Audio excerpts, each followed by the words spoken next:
Okay. Okay, so first we have Ian. See, you prefer to be called Ian Scott Horst? Yes. Yep. Okay, great. And you have a fascinating blog, The Cahokian, wide range of interest, jazz music. You have a jazz blog as well, it's named Jazz Supreme, named after the Coltrane, Love Yep. Supreme. I've looked through this, fascinating, spirituality in jazz. And you were involved in Santeria, and you also have political observations. And most recently, most famously, you wrote a book about the Ethiopian Revolution, which I Correct. have here, and I can provide a link for it. Yay. Unfortunately, I haven't gotten as far as I would have liked. I've gotten about maybe second chapter or so. Uh-huh. It's still moving, but I have read your really fascinating article on the cosmonaut, which was Uh-huh. about the Ethiopian Revolution. There was a condensed version of it. That was Perfect. really fascinating. Okay, first of all, if you could talk a little bit about your political background, if whatever you feel comfortable talking about. You mentioned in your blog when you were, I guess, a freshman at the University of Chicago, you were briefly in the Spartacus League and the Sparks, and the Yes. spy on Maoist group. That was interesting. Yes. Yeah. Yeah, I my parents were not communists, but they were radical in Okay. their own way, and they used to take me to anti-war demonstrations, and uh, we sheltered people from the 1968 police riot at the Democratic Convention, and so I grew up with this kind of awareness. And to be honest, when I got to college, it was 1976, and I was like, okay, I'm going to join SDS and I'm going to fight with everybody else. And, I had not really realized that in the intervening years, student activism was just, a dying phenomenon. It And, had died the out by war then. had been over for a while and it just wasn't a thing. But I nevertheless, I looked out the campus radicals and, it was actually a pretty vibrant scene. It was not huge, but there were three competing Trotskyist groups there, maybe as many as five actually. Yeah.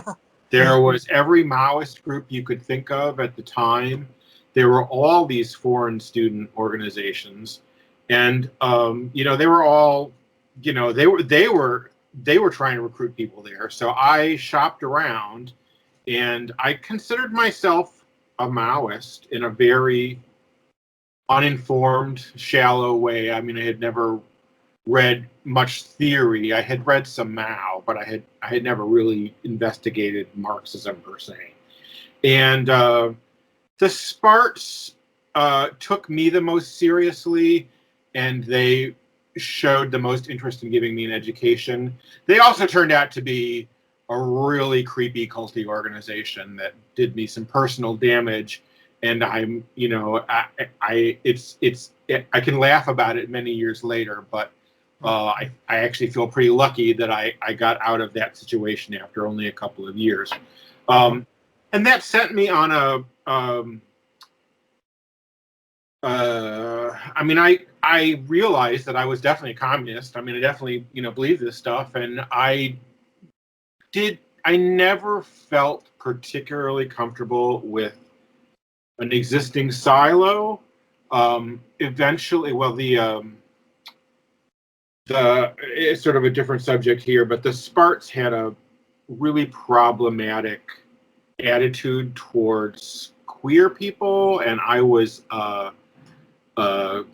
completely coming out at the time and struggling with that. And it was a different time than now. I mean, not that, everybody has their own difficulties, but it was really, I was really struggling with it, and I felt that they not only recognized that, but then they kind of took advantage of that in the way that cults do, and also were not openly supportive. And so I needed to move on, and I wound up eventually, after a couple of other experiences, with a group that no longer exists called the Revolutionary Socialist League. Okay. That was uh, they were in the process of dumping Trotskyism when I joined.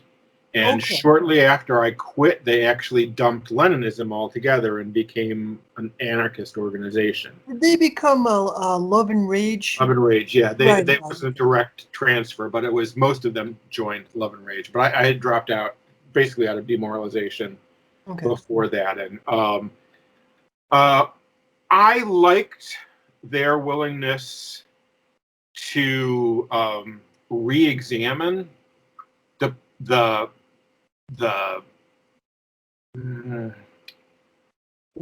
what was wrong with the left and why it was having such trouble and why revolutions turned out so badly. In the end, I don't think that I agreed with where they were going. I mean, I'm not an anarchist. I'm very sympathetic to anarchism only because anarchists are, to a degree, they have these kind of open revolutionary impulses that are really great. They, it's as an ideology, it has its limitations. But so I like many people on the left, I had huge delusions in the Jesse Jackson campaign, and I worked on that along with a lot of other activists, and it was a huge mistake, and the left basically collapsed at that point. This was the late 1980s, and it wasn't there. So I lived my life for a while. I got back involved with politics in the early 90s, and I joined the Kasama Project around the time of Occupy Wall Street, which was kind of a post-Maoist formation. It was very ideologically open and not a great organization, but full of really exciting discussion. Unfortunately, they couldn't do much more than that, but they're full of great discussion. So, right. I used to read their blog with the forum was really interesting. Yeah.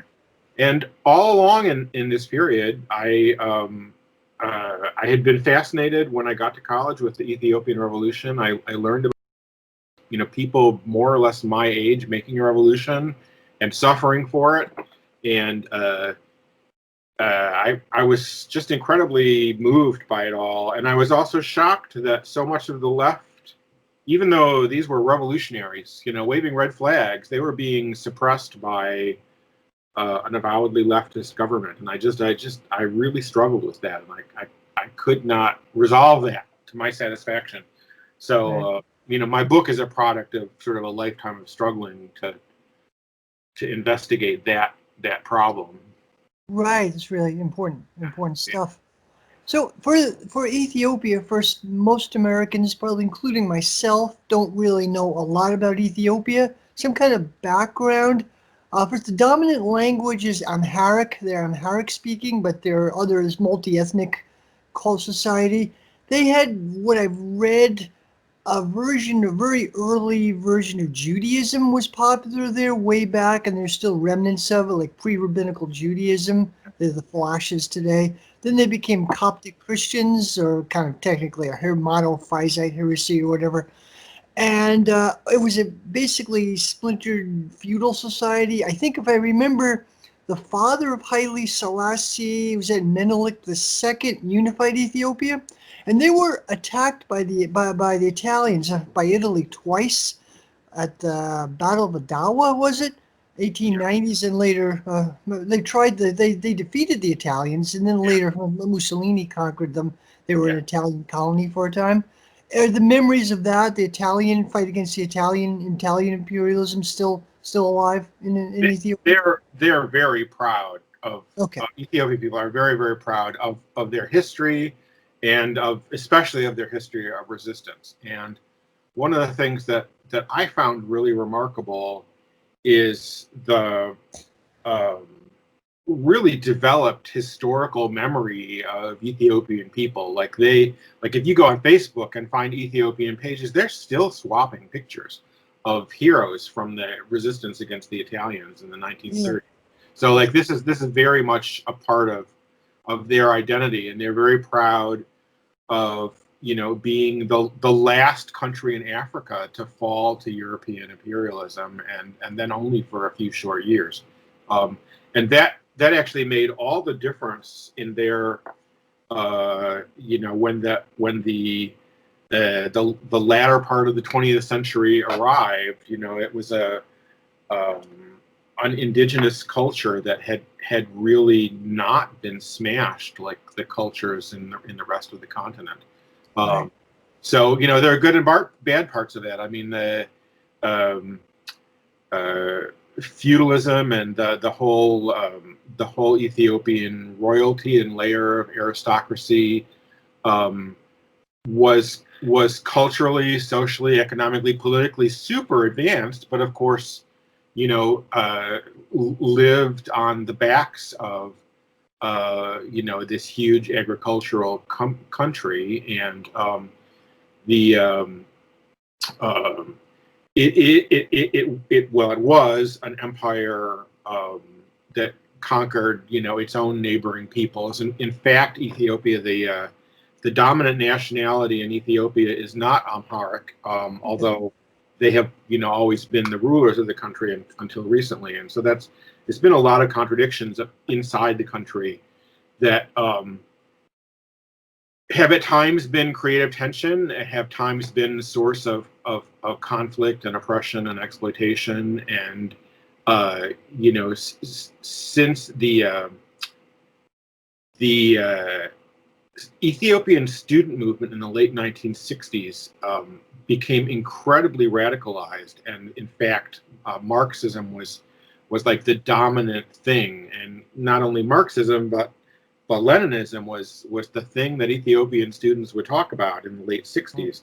And they realized that the national question in Ethiopia, the oppressed nationalities, was really key to trying to move the country forward. And to be honest, they didn't completely solve it, and none of the governments in Ethiopia have done a great job with this question either. They've Eritrea won a successful war for secession.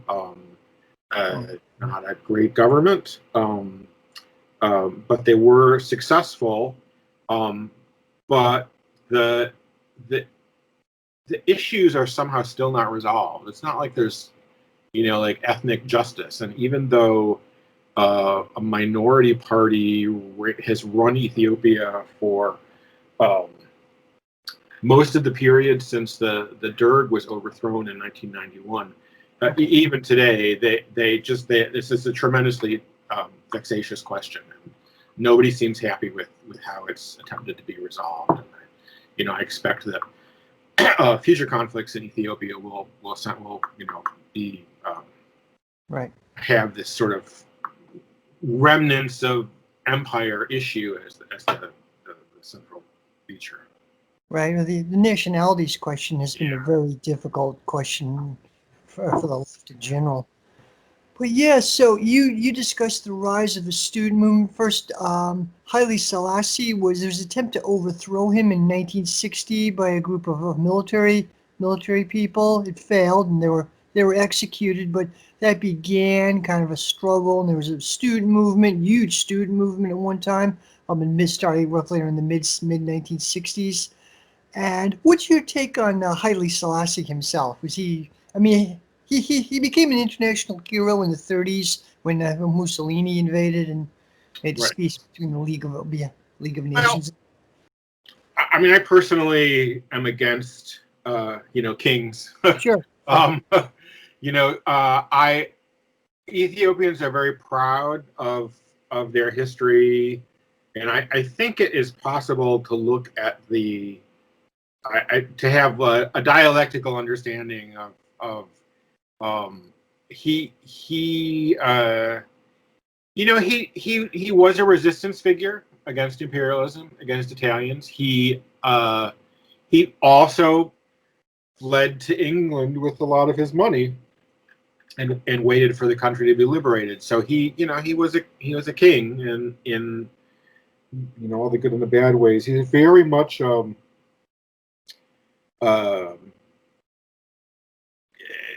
control freak.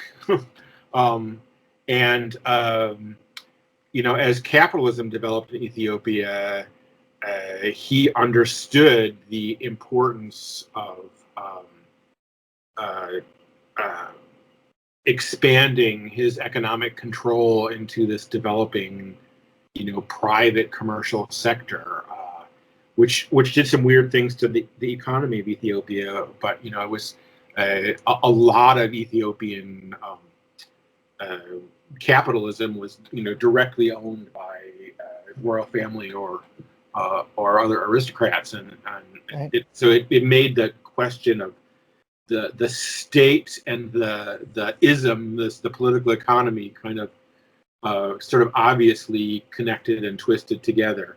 I think today there is tremendous nostalgia for Haile Selassie, and in the West, he became kind of a mythological figure in that weird kind of objectifying, almost. It's kind of like if you were to make a list of like foreign political figures who became heroes to like liberal Americans, you'd have like Winston Churchill and Gandhi and Right. Haile Selassie, and all of them were effusive, huge personalities. Haile Selassie used to travel the globe and also entertain leaders from everywhere. He went to Yugoslavia, he went to Moscow, he went to Peking, he went to the United States, he went to Europe, he went to, he tried to play this game of being everybody's friend. But if you actually look at like there's a quote in my book where he talks about Ethiopian people basically as being children, and he has to, they're not ready for democracy. They're not ready, to express themselves politically. They're just the people that he has to take care of, and it's understandable why there could be nostalgia for like a pre-political era when Ethiopia was not burdened by civil unrest, but that was happening. That period is kind of like it's like the same nostalgia that Americans have for the 1950s, which is it's very it's only if you put blinders on, is your nostalgia actually, like if you can think of yourself as being a rich Ethiopian, in the pre-revolutionary era, you were probably in great shape. But there were 100 villages in the countryside that were giving you money as they eked out crops from very difficult terrain. So I don't think. I mean, he did resist Italian fascism. He raised the call in the 30s for world support that was largely ignored, and in that regard, those were heroic actions. But he also, he let other people do the fighting. Right. Interesting. And so a student movement arose like mid to late 1960s, influenced by the New Left around the world, rising spirit of rebelliousness. And that was, would you say it was Maoist or semi-Maoist or influenced by what was happening in China? Um, yeah, they, in the 1960s, the old left was seen as being really tired and fearful of, the Soviet Union was preaching this line of peaceful coexistence with the West. They wanted to be very, very conciliatory, and the communist parties of the world were all of a sudden not the most radical parties in any of their countries. And so when the left in the 1960s became this living thing because of the global anti-war movement, global struggles against imperialism, it was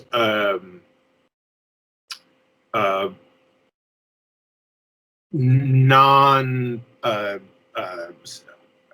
left forces outside the sphere of influence of the Soviet Union that took dominance in the student movement. And in most countries of the world, that meant some degree of whether they call it that or not, influence of Maoism. It's not really the same thing as what we think of as Maoism today, but they weren't necessarily calling themselves Maoists, but they were, the China seemed to be, militantly imposing imperialism, supporting Vietnam. The Cultural Revolution was, great in terms of, revolutionary imagery, and so it was there were Ethiopian revolutionaries who called themselves Maoists, but mostly they absorbed the ideological spheres of the time, ideological influences of the time they absorbed. And one of the interesting things about Ethiopian revolutionaries is that they actually had a very undogmatic approach and were not afraid to read people outside of traditional left roles. They read a lot of new left theoreticians. I have documentation shows they were studying Isaac Deutscher, where most Marxist Leninists at that time would be like, oh, evil Trotsky, I can't read him. But so they really they were looking for they were actually studying politics and studying ideology. They weren't just learning this rote language of dogma. They were actually investigating what kind of society that they wanted to build and how they were trying to get there. Partway through the 70s, the Ethiopian movement had a component at home and a component abroad, and two things happened, which was in the military government became very, very closely aligned with the Soviet Union, and the Soviet Union made it very clear that they had to rid themselves of Chinese influences, and so that the government became very, very anti-Maoist, and attacked leftists who had been supporting the government up until then. And then the Maoist movement was really stuck in a terrible vice created by some really awful Chinese foreign policy. And so I think that the left at the time looked at Maoism as kind of pro-Chinaism, and that was actually starting to no longer be the case. That was like when Maoism kind of took a split from being wrapped up in the fortunes of the Chinese government. And so you had a lot of international Maoist parties trying to recruit Ethiopians to their agenda, not always as dogma-free as the Ethiopians had been beforehand. So there were after Mao died, there were especially the international Maoist groups who were shortly to become Hojaists, spent a lot of time trying to win over the exiled student movements, although ultimately unsuccessfully. They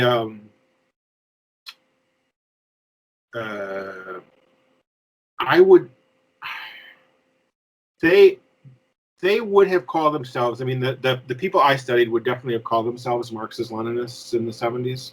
Okay. But they, their writings are all full of Mao citations and Mao quotes, and obviously influenced by stuff that he had to say. But they were also, the government attacked them for being Maoists, they called them Maoists, anarchists, and Trotskyites. So, it was really, they were like, well, we believe what we believe. So they did not, embrace a silo totally. Mm-hmm. Right. Interesting. So the two main groups coming out of the student movement were the EPRP, and then Mason, another group, largely students. So the EPRP was more radical. They developed roots among the peasantry and the base camps and things like that, while the Mason group for a while was closer to the military regime for a time, but eventually they were pushed out. Yes. Okay. Yeah. The Mason, which stands for All Ethiopia Socialist Movement, was actually founded secretly in Europe in 1968. It's the older of the two groups. Okay. It actually might actually even be the slightly more Maoist of the two groups, but it had a very different orientation towards the revolution. It looked at it as a kind of a long march, and when the military seized control, ultimately they decided that they would work inside the government, and that became a huge source of conflict. And the Ethiopian People's Revolutionary Party was also founded clandestinely in Europe in 1972. Was a somewhat younger membership, and more radical, and decided, very, very quickly identified the military regime as being the primary roadblock. Okay. So those two groups, went from hanging out together and arguing to being on opposite sides of, a conflict for power. So it did not end well. Right. Interesting. And the military regime, the Derg, which means council, military council, took power in 1974. They pushed Haile Selassie out, and then Mengistu became the leader in a coup within the Derg a little bit later. And they presented themselves as Marxist-Leninists. Were they? What was going on with them? What would you say about them? Well, there were no political parties in Ethiopia. There was a kind of a parliament, but no parties. Government publications, or the press, was not free. It was highly censored. Right.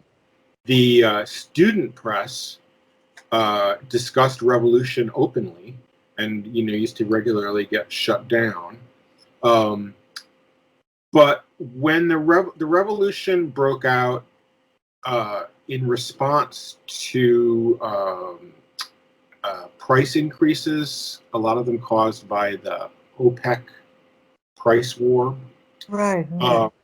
So there was still a wave of strikes and work occupations. And it was a classic moment of radicalization. Like, it was, all of a sudden people were reading everything and absorbing everything and on the streets all the time. And the political level was jumping by leaps and bounds. And as you can see in any revolutionary situation, like, all of a sudden, people are looking for explanations and looking for a guide to success. And revolutionary politics became a real contending force in that moment. And the Derg originated among non-commissioned officers and some rank and file as an attempt to respond to the revolution that was going on. And they were as influenced by these ideas as everyone else. I have not found any evidence that there were like independent Marxist-Leninist elements inside the military before the revolution, but some people in the student movement very quickly moved in to give people in the Derg an education, and to counsel them. And so when the emperor was overthrown, the Derg announced something called Ethiopian socialism, but it was very vague and non-ideological. And at that kind, it was almost like the way that Americans talk about socialism now, which is like, this is just like your government is going to start being good to you now. You know, like that's like we're going to all be cooperative and shake hands all the time, and everything's going to be great. Right. And that was their Snowplows. aspiration. Yeah, socialist snowplows. Right, right. And so when the Derg kicked the emperor out, they said, well, okay, we're gonna institute this thing called Ethiopian socialism. But it was not really clear what they meant, and even inside the military regime, there were still contending forces. And the first thing, or one of the first things that happened was the Derg started to it regularly dealt with personnel issues by killing people off. So, one of the first things the Derg did when it seized power was execute the person in charge of the government, the new person in charge of the government, and a whole bunch of people from the old government. And it regularly would cycle through these leaders. It would put somebody up, and then somebody else with a stronger agenda would have them executed and seize power. That's how Mengistu. He was only a vice chairman when the revolution, when the military first hijacked the revolution, okay. And then he eventually had the people above him killed off. And he was educated at Fort Benning, Georgia. He went to was the famous School of the Americas or School of the Assassins. He was trained there. Yeah. That's interesting. Yeah, and apparently he was upset by the racism, but I don't think there's anybody doing like radical organizing at Fort Benning. So he was not studying Marxist economists like the student movements were and whatnot. Right. And the truth is that the Derg did do quite a lot of instituted quite a lot of social reforms. Okay. By 1975, it was nationalizing land, nationalizing real estate, nationalizing certain businesses. It had sent students out into the countryside. It was engaged in literacy campaigns. It was, rebuilding a whole bunch of, civil society organizations. Mm-hmm. And in that process, that's when the left kind of split, and Mason decided that it could have the most influence by joining the government and steering those social reforms. Okay. And EPRP said we could have the biggest effect by pushing for these reforms from the street, and then getting involved with the people themselves. And that was really that moment of polarization around whether you trusted the government to lead the revolution or you thought that the government was blunting the revolution. That was really the choice that was made for people. Right. Interesting. How large was the Ethiopian working class at that time? What percentage, or was it still primarily a peasant-based society? There is a working class. There were factories. There were labor unions. The CIA or the AFL-CIA had set up a labor union in the 60s, which by the time of the revolution started a general strike. So there it was. The government bureaucracy in Ethiopia was huge, and that created a huge class of workers itself, like office workers and what do you call them? Not diplomats, but just people who work for the government, in government jobs, and some of those were like what American office jobs and things look like. The airline unions or the airline workers were hugely militant. So it was a growing and developing and very aware of itself, kind of like meeting all the definitions of the proletariat. But numerically, I don't have the exact figures, but absolutely, not the dominant class in the country. I mean, once you get outside the cities, there was, Sure. millions of peasants, and they were very, very much tied to the issues of land ownership and the feudal lords and all this sort of stuff. Right. Hmm. They had the revolutionaries had studied Che and Mao and looked at their discussions of armed struggle and people's war in the countryside versus urban struggles and organizing workers that at work in the cities and neighborhoods and all that sort of stuff. And they basically decided that they needed to engage the legal struggle as long as they could while preparing for military confrontation in rural areas as much as possible. And they wound up, the left became very, very, very popular in urban areas. And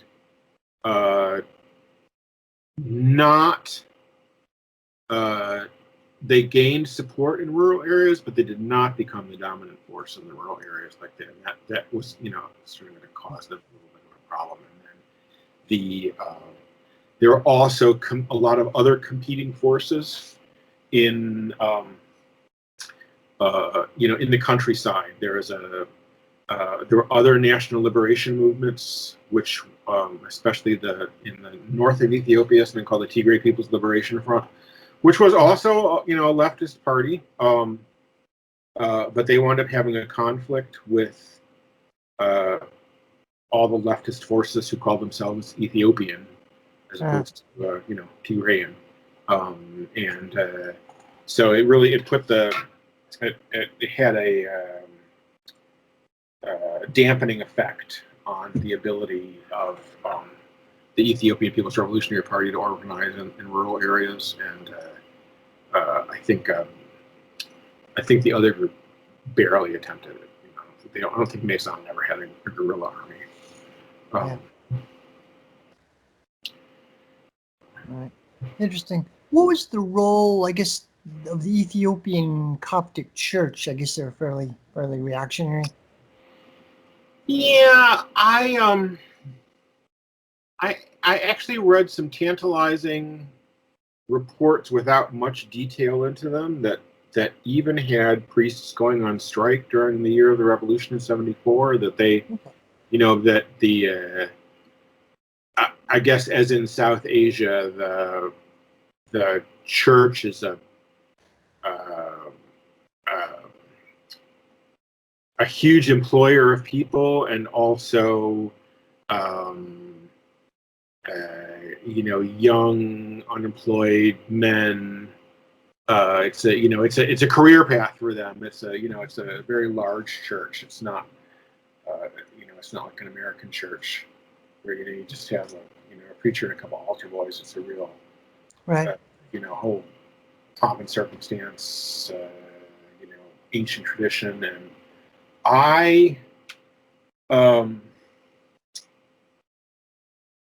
think that as near as I've been able to tell, the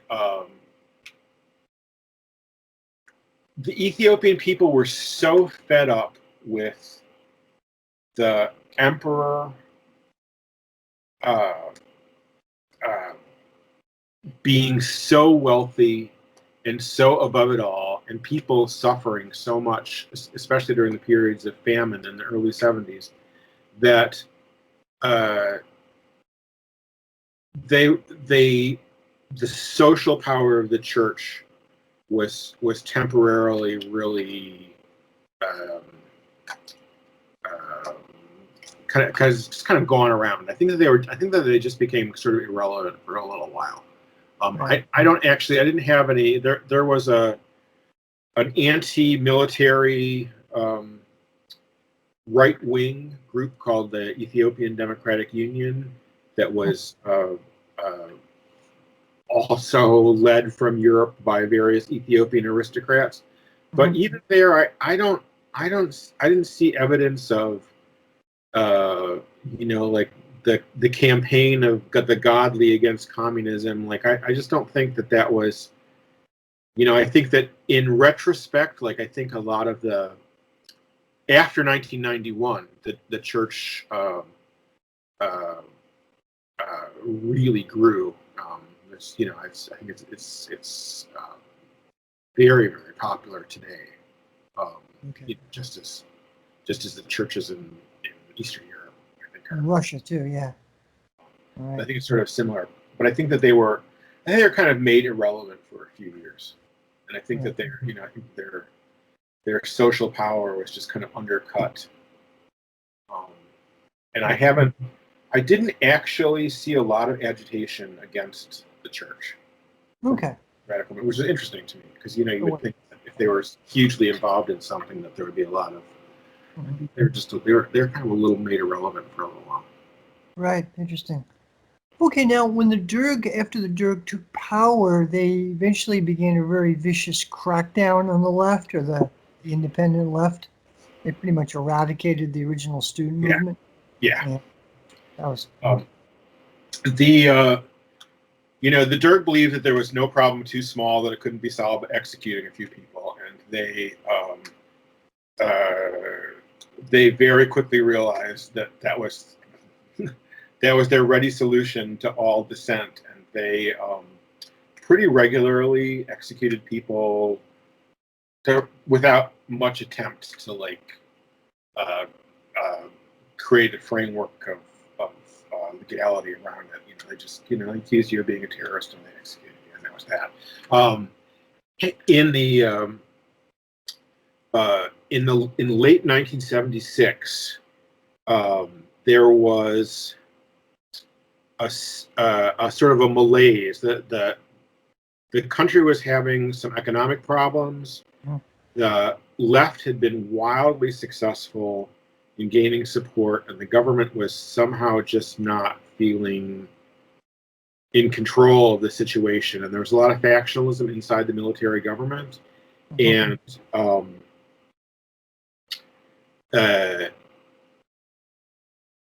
there were actually discussions inside the government and inside the left at that point about whether maybe they should stop this conflict and figure out a way to go forward together.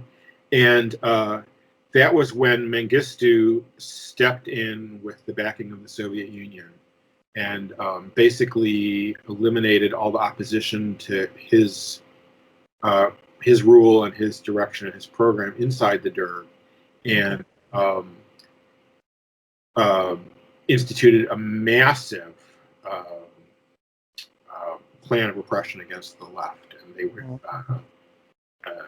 they would go into a neighborhood. They would basically put a dragnet in a neighborhood, and anybody found with EPRP literature, would be taken out and shot or taken in prison. And it was massive amounts of violence.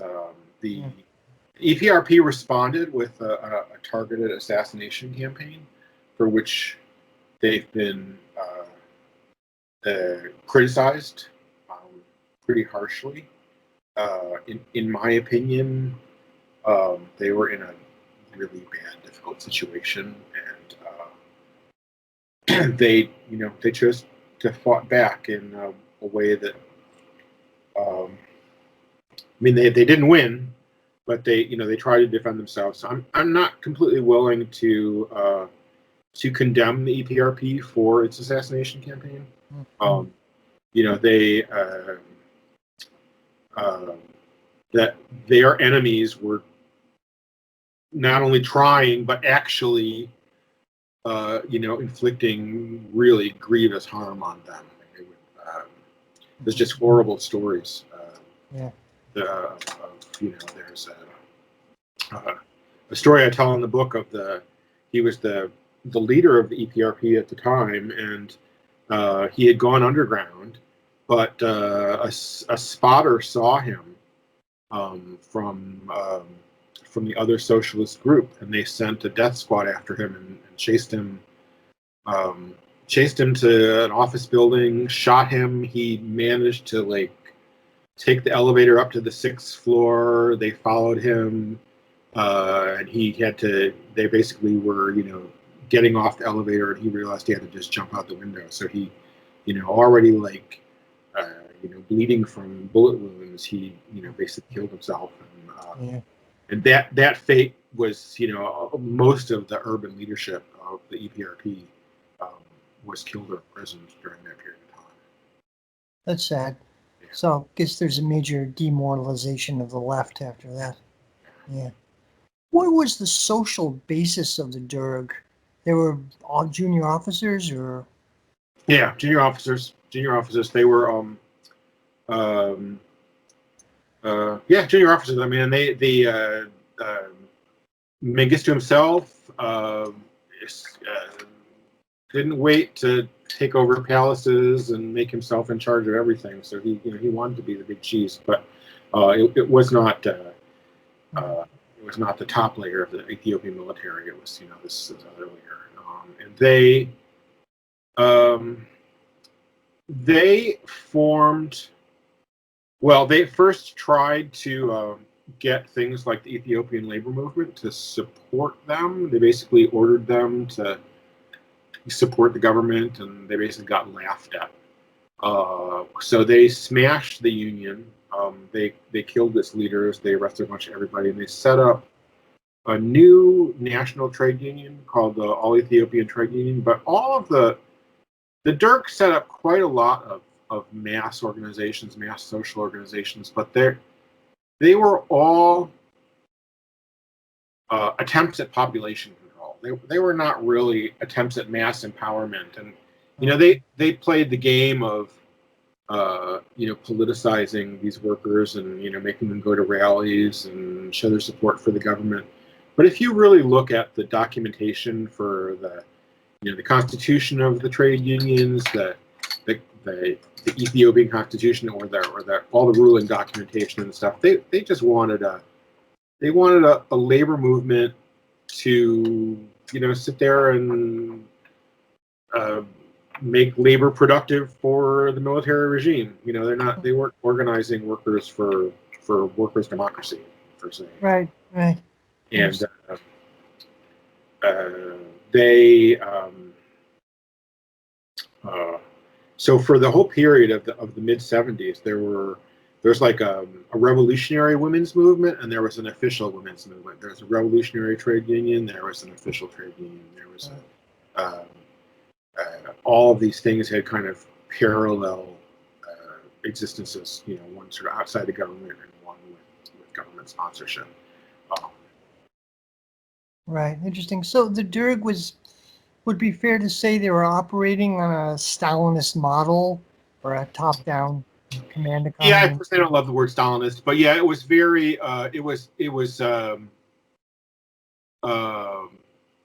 The Soviet Union was not responsible for the Derg existing or for the military regime existing, but Mengistu came to really admire the Soviet model and really internalized what they wound up teaching him about how people should be organized and about the functions of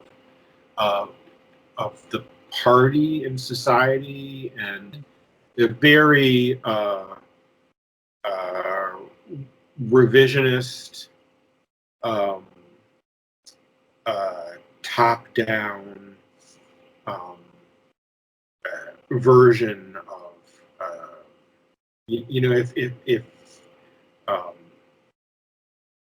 basically the Soviet Union. Well, if you look at the actual behind-the-scenes documentation, which I tried to do for my book,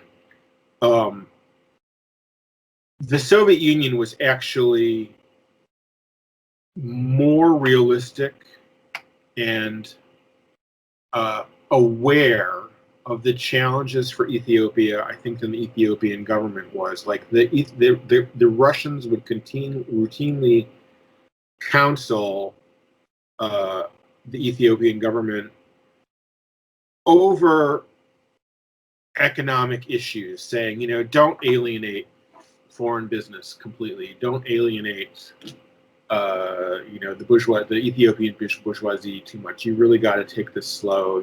That's all that stuff about productive forces and capitalist road and development, which is all real covers for heavily state-controlled economy, centralized, non-democratic party rule, all that stuff that would be straight out of 1960s, 70s Brezhnev in Eastern Europe was really the model for how they organized there. And then they would say things like, we need American resources and we need American aid and American money. So you need to chill with that stuff and let it happen, and it's kind of interesting. I mean, the relationship that the Derg was always talking about how the CIA was trying to overthrow it, and it constantly blamed all the opposition to it on the CIA. It accused the Ethiopian left of all being dupes of the CIA. But the American government is at the same time saying, yo, buddy, we're not trying to overthrow you. We want to help you. We believe the way to, fight communism in Africa is, to, blunt it by supporting you. And so it was post-Vietnam War, post-Watergate. Right. When Jimmy Carter became president, he rights was aggressively he had a very hawkish foreign policy, but based on alleged human rights.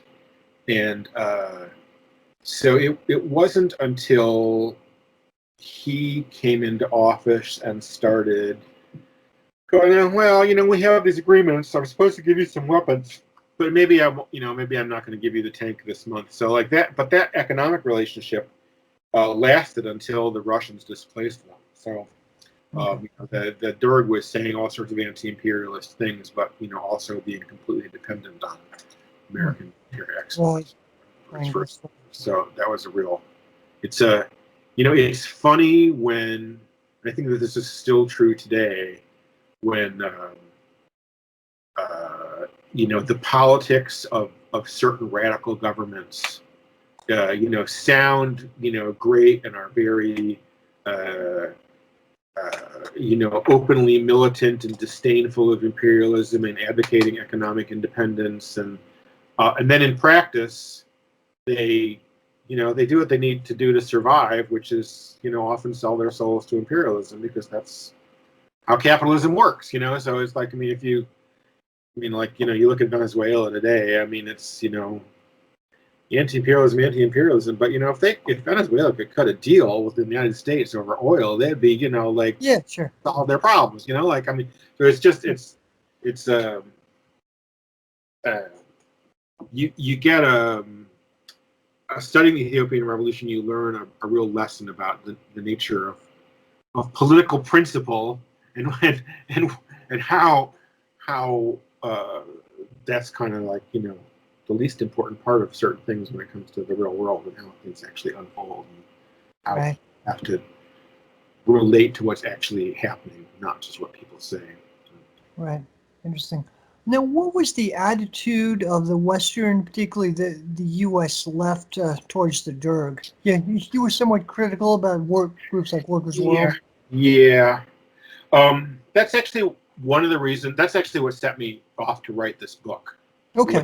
I would get in conversations with leftists who would say things like, "Oh yeah, socialist Ethiopia, Mengistu, that's great. Anti-imperialism, communist country in Africa," and I'd be like, I'm not sure that I'm comfortable with that. And because I knew this history, I watched it all this period of time, and I thought, this I can't just let this not let it pass. Yeah. So the pretty universally, any pro-Soviet leftist current supported the Ethiopian government, supported Mengistu, and that includes the Marciites, who in the 70s were not quite as far down the road of that weird Marxism, Leninism, Brezhnevism that they've got now, but it was, that's when it was sort of happening, and the National Liberation Movement's support, or rather the National Liberation Movement support movement, which was pretty big in the United States. I don't know if you remember the journal The Guardian out of Boston. Yeah. It was an independent radical journal. Sure. That was kind of like the soft Maoists, and they were very, very upset and not really sure what they should do, because they had been supporting the Eritrean Revolution for years, and when that was a revolution against an empire, the left was very comfortable supporting it, but all of a sudden this national liberation struggle became a struggle against a socialist government, and that just caused a lot of difficulties. Yeah. So I would say the soft Maoist movement in the 70s was kind of vaguely supportive of the Ethiopian left, and especially the Eritrean left, but didn't really know what to make of Mengistu and couldn't quite theorize it exactly. I think it was real under-theorization at the time, like people not really having to explain it all. And then, the Maoist movement was very anti-Mengistu, and the EPRP and a lot of its, international Maoist supporters, would put a swastika on a Russian tank, and that they were like very clear that this is just social imperialism and fascism, and I tend to agree with most of that analysis, actually, under the circumstances. But I would say that they never became like the dominant view on the left. And I think my experience with Trotskyists at the time was there's a certain amount of sympathy for the EPRP, but those were the days of really heightened sectarianism, and the fact that the EPRP, that they would have called the EPRP a Stalinist organization, although I think that's a complete mischaracterization. That's what they would have called it at the time. So I don't think that I think that they wrote off. I unfortunately think that's really the biggest problem, is that the left really wrote off the EPRP for the sake of kind of global power dynamics and issues of imperialism. If you act, what I learned by studying their documents was that the EPRP was the most actually revolutionary, committed to a democratic vision, actually fighting for popular participation, and I think really alone among significant, urban revolutionary organizations in third world countries, especially. They were saying things that no other communist movement has said as loudly and as clearly. And I'm a little mystified that nobody took that stuff seriously. Right. Interesting. And that they ultimately couldn't resolve that contradiction either. I mean, by the early 1980s, they I don't know if they issued a statement saying we're no longer Marxist-Leninists, but they stripped all that stuff out of their program, and they stopped. I mean, they basically said, what, if the government's going to say it's Marxist, okay, it's Marxist, we'll just be the opposition. So they took an ideological step away from what they had believed, and that was, I think, it was an attempt at a expediency and survival on their part. Right.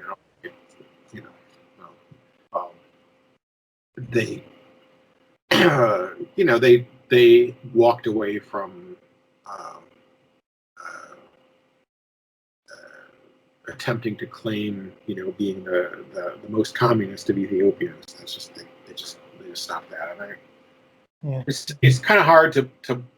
I mean, it's certainly understandable why they did that. Yeah. So they're still around. They still exist. They are. I can't tell how significant they are inside Ethiopia. They're not a legal organization in Ethiopia. Okay. After 1991, there was a wave of repression, and a bunch of people from the Derg were thrown in prison, but also a bunch of people from the EPRP and Maoism were thrown in prison. Okay. And my friends in the EPRP today do not feel comfortable going to Ethiopia. But Ethiopians in Ethiopia that I've met on Facebook are very curious about that part of their history and very open to experience of the EPRP. So there's also there's a huge conflict right now between the Oromo people, the Amharic speaking people, and the Tigrayan people in Ethiopia, and I'm have not come to a conclusion myself on what I think would be a good solution for these problems right now. And I see that I don't think that you can say that Amharic people are the dominant and oppressor social or national population inside Ethiopia anymore, because other groups have had political control for so long. So some of their concerns with other ethnic national movements are, I think, legitimate, but some of them I suspect are also somewhat problematic, and I haven't been able from a distance to really suss that out.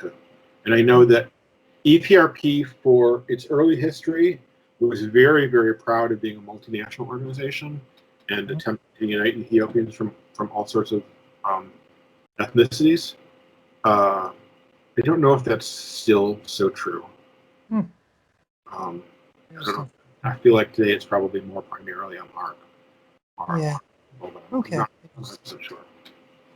Interesting. Nationalities question is complicated. Okay, just one more. Now, how did things play out?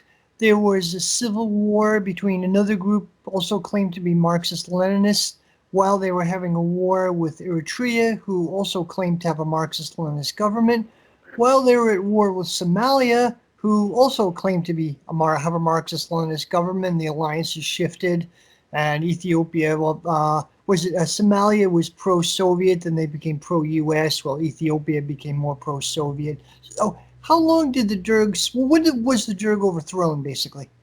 The Derg was finally overthrown in 1991. However, I believe in 1989 or 90, as the Soviet Union started pulling back aid, and so they somewhere in the late 80s, the Derg formally relinquished power to the Democratic People's Republic of Ethiopia, I think they called it, but it was the same people in charge. And so Mengistu went from being like, the military ruler to being, the unelected president. He very briefly toyed with privatization before he just realized what was up, and then he fled the country before the TPLF came to power. Like he was a couple of weeks ahead of the tanks. He's still alive. He's still alive. He lives in Zimbabwe now. So the military. Mengistu was in power from 74. More or less from 74 to more or less 1991. And the TPLF, which was this other group that had a Hojaist core, had a very radical vision for reorganizing the country, which it did. It created something called ethnic federalism, which seemed to make nobody happy, except themselves. They ran pretty much. There were elections. I'm not sure if they were annulled, but there were various attempts at elections that just didn't really go anywhere. So it was not until the death of the TPLF leader, I don't know, 6 years ago, 7 years ago, 10 years ago, something like that, that their lock on power was challenged. Okay. Did the TPLF have roots in the student movement, or are they a separate development? They partially did have roots in the student movement, and partially had roots in just a local non-leftist nationalist group. Okay. And that kind of percolated into being the TPLF. And I haven't studied them as much as I would like to. I've read a lot of their documents, and I feel like they're. I think that what they did in the base areas under their control was great in terms of popular participation and stuff. But once they took over the country, they had a very clear agenda on national minorities, but also a very clear agenda on the economy, and that was not socialist in any way, and it was explicitly stated not to be. They were not planning to institute socialism. Okay. So they abandoned the idea of socialism. And what happened after that? What's the current situation in Ethiopia? Well, the president right now is Abiy Ahmed. He's young. He is a Romo nationality. He won the Nobel Peace Prize a couple years ago. He is seen as a bit of a tool of U.S. The United States. I think the Ethiopians today are profoundly aware of the economic pressures on their country, which are coming from the United States, Israel, China, and the Arab world. And it's a rapidly growing economy, a rapidly growing population, and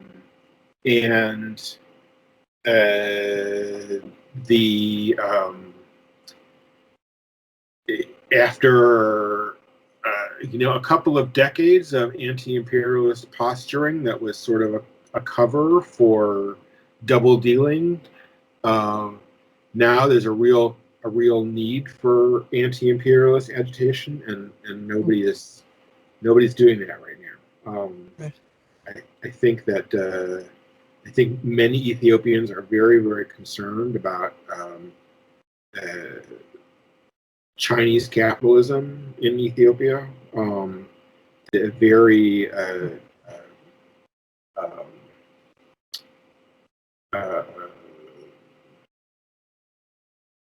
when Chinese open factories there, they are very strict labor discipline. It's always the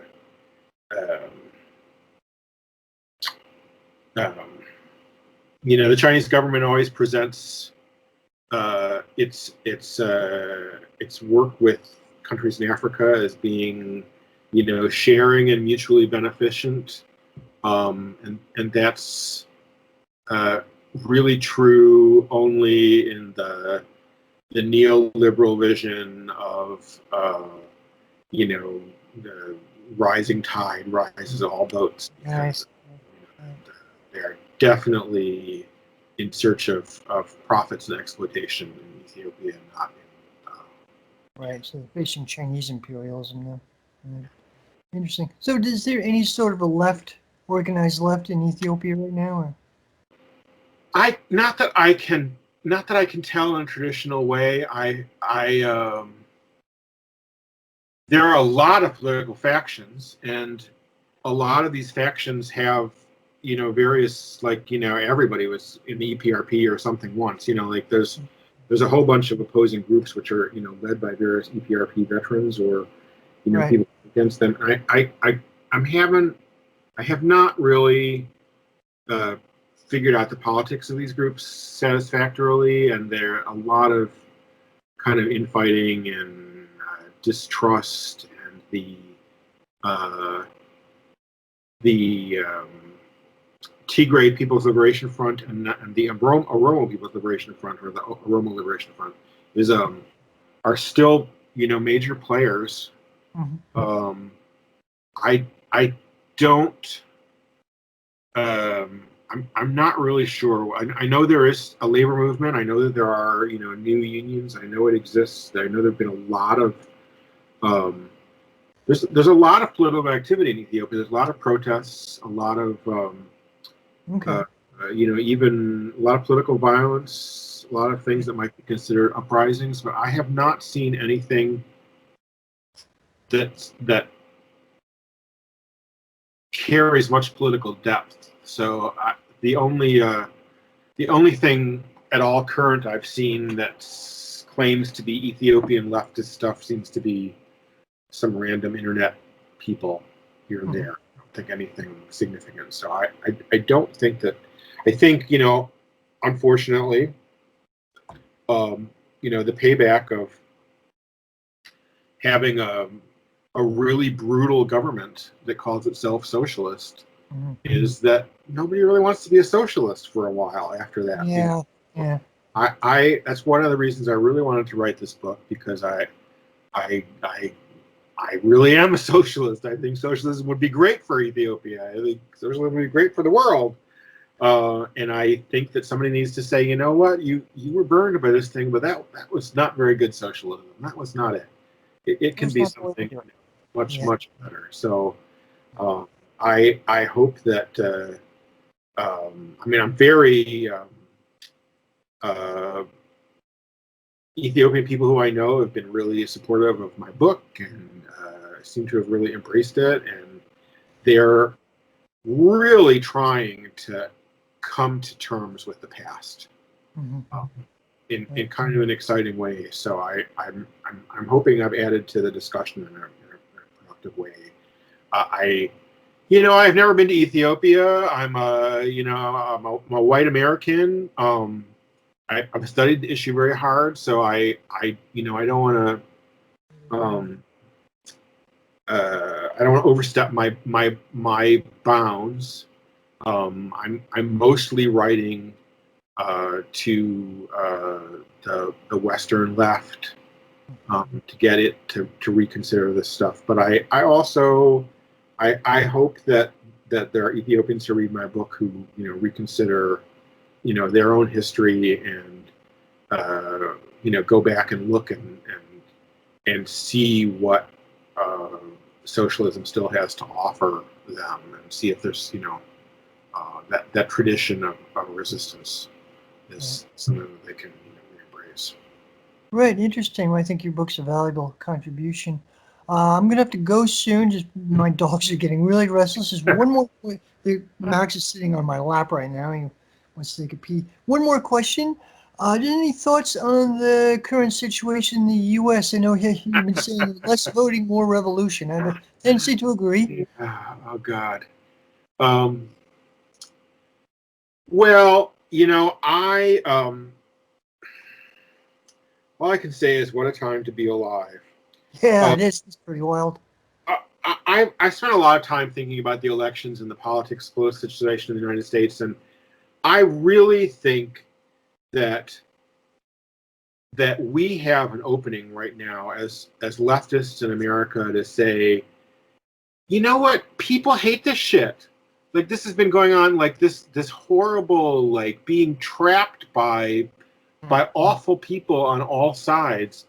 Like, this has been going on for years and years and years. And now I feel like, especially with the Black Lives Matter uprisings that we experienced this summer, despite, the pandemic, I think that it's the perfect moment for the left to say, you know what, fuck these people. Like, why are we bothering with this? We know how this is going to end. We know what's going to happen if Trump gets reelected, and we know what's going to happen if Biden gets reelected. And neither one of those, like Biden winning, is not going to stop the march of fascism in the United States. It's just not. And so personally, rather than I guess I wanted to recalibrate my own approach a little bit, which is, I could say a million horrible things about Biden because he's a disgusting politician, and Kamala Harris is a disgusting politician. Trump is a disgusting politician, and Pence is a disgusting politician. I think right now, though, that rather than focusing on how horrible any one of these people are, I feel like we really need to be talking in big systemic picture issues to say, you know what, this is a fucking sewer, let's just flush it out. And I think that that's a message that whose time is coming. Like, I think that, like, we're used as leftists to being, ignored and reviled in the United States. And I think that if we were more open and honest about what we really thought, that we would find the audience there. And I really wish that there was a revolutionary organization in the United States that I could support. I really wish that the left hadn't wasted all its time with Biden, with Sanders, and that I really wish that people would understand that all this anguish over the elections, fuck that, vote, don't vote, I don't give a shit. But that's not what the left should just not be trying to play that game. Like, the left needs to say, this is about the future, and there is one future that is capitalism and barbarism, and there's this other future which is socialism and human liberation, and these are sharply counterposed.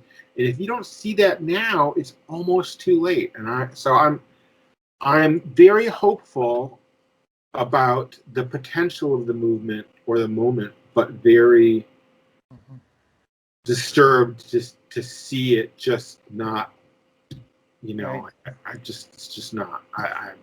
So I have no idea what's going to happen. I don't think it's going to be anything good.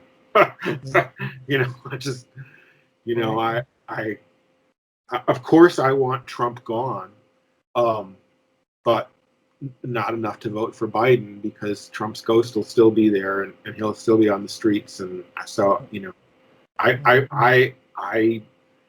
my slogan of less voting, more revolution is very heartfelt.